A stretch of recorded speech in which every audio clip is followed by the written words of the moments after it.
Ladies and gentlemen, if you ever see Alexi, you see us on tour, man, and we're in the kitchenette, man, you might want. So we got the deep fry on the bus. You might want to holler at your boy. It's going down. Let me start off with what got me started. I mean, of course, me like everybody else, going to the parties. Of course, back then wasn't old enough to get in, so still loving the music and still having to be at a club as opposed to being at somebody's house. I went to the only place that would let us in, which was a gay club called Club LaRay's. From there, we went to the box, but I always loved the Ray because they showed me love. For a gay joint, they was like, yo, come on in and we come on. They loved our enthusiasm, that we loved the music.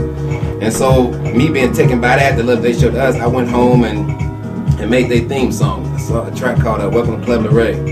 And I just did it for them. Little did I know that people was getting the track out and end up on radio, and it was just crazy. You know, the love to get off that was insane. And then like sneaking in the box. I remember, like I said, it was like certain clubs, and I couldn't get into the box every time. Like some nights I could get in there, some nights I couldn't. Same thing with the plan. Some nights I could, some nights I couldn't. But the nights I could, I was like, man, show lovely.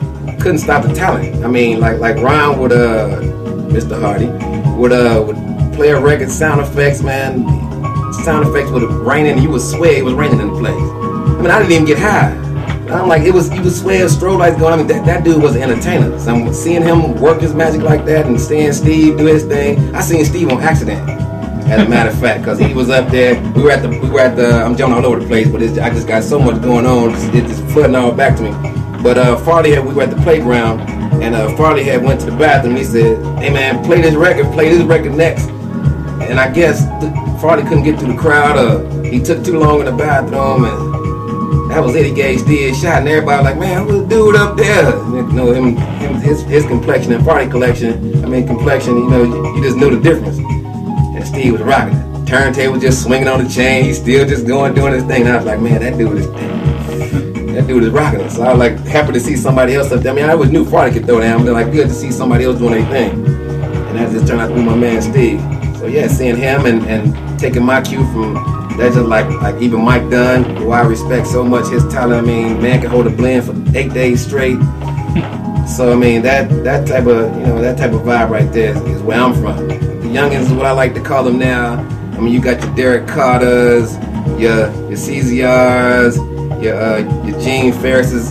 I mean, I don't know you. I mean, I'm always happy to see them doing their thing, but it's just funny to see them the status that they are now. So that's cool. I mean, it's good to breathe new life into the music. So.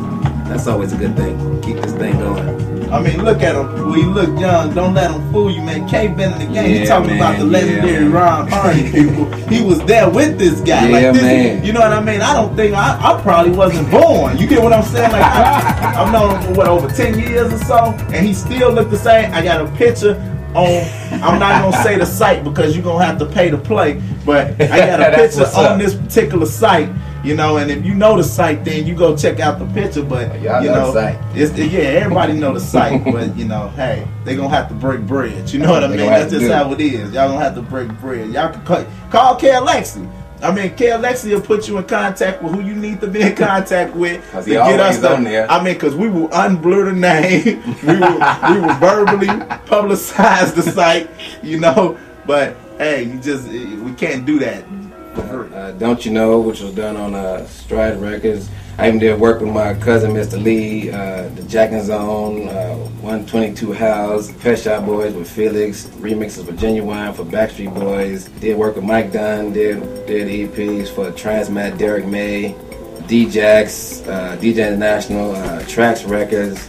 Whoever had the money. That's whoever was willing to take a chance on my style, putting it out there, because back then they used to say my stuff was too fast for them. Which I'm happy now to say that you can still play my records and you can't play none of them people's old records. So yeah, here's to going too fast. Here's to going too fast. I mean, you see, this guy never stops working, people. He's making music right now. Get a shot of the screen, you know. Even while I'm sleeping. I mean, the dude is working. I mean, check out the screen. So I want to hang with Steve. Don't check too much of the equipment out. I've definitely been getting a whole lot of love lately for people that, you know, first of all, I'm not one of those people that sit around, you know, jacking off saying, "Ooh, look how cool I am! Look what I've done." So to have other people recognize your work, that's just a blessing. I mean, years and years, and people like from Israel, I get emails from, and Barcelona, and Belgium, and places like that, places that don't even speak English. I mean, I was in Yugoslavia rocking a party for a week straight, and just couldn't believe it, man. We talking places where like black people are scarce. But like when I got there, they was like, little kids like never seen a black person, maybe on television, but definitely not up close. So to have those people just going crazy and me bring that music to the forefront there, man, it was just incredible. So yeah, that's definitely one of the things that make me keep doing it. I think that it's about time. I'm so proud of y'all for even thinking about that, because you all got your own things going on. So to even look back and to have the foresight to say, hey, this will need to happen, and actually make the steps go that way to make it happen. That's a beautiful thing. So I said, man, it's a blessing that I was chosen to be on there. I feel fortunate to be part of the whole deal, and I've definitely been promoting it my ass off on it. I tell anybody, everybody, right after we get to talking about whatever else, we got to get to some talking about that. And it's been an overwhelming response about it. The ladies want to know, what type of person is Alexi? Some of my records, even my instrumentals tell how I am. Wow, he told you. Music speaks for itself, baby. Instrumentals doing its thing to you. Go ahead, sit on the speaker and get one on. That's what's up. I heard that. That's